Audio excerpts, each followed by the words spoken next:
Dans les colonnes de la Tribune dimanche, Françoise Hardy signe une lettre poignante destinée à Emmanuel Macron.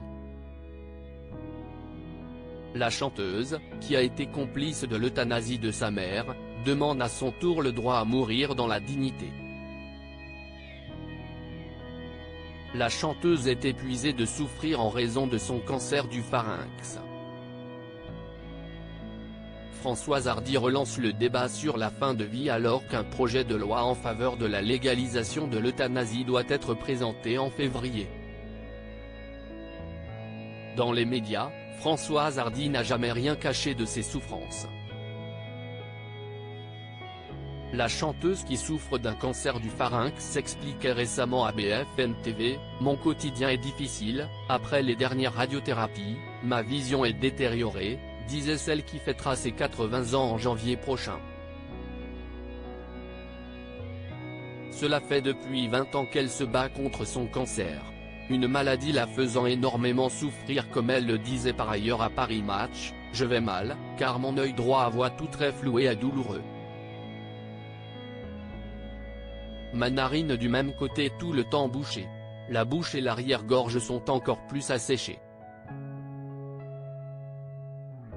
Si est un cauchemar. » Ce dimanche 17 décembre 2023, Françoise Hardy signe une lettre poignante cette fois-ci diffusée dans la Tribune dimanche. Elle interpelle Emmanuel Macron sur son désir d'être euthanasié afin de partir le plus tôt et le plus vite possible. J'ai été complice en guise d'exemple, elle parle de l'euthanasie réussie de sa mère, qui souffrait de la maladie de Charcot. Après avoir parlé de son désir à un médecin hospitalier, la mère de Françoise Hardy a pu choisir la date de son euthanasie. Ma mère a donc été euthanasiée le jour de son choix, et j'ai été complice du médecin hospitalier pour la déclaration de décès au médecin légiste de la mairie. C'est grâce à 2 médecins compréhensifs et courageux que ma mère n'a pas dû aller au bout d'une maladie incurable et insupportable, dit-elle.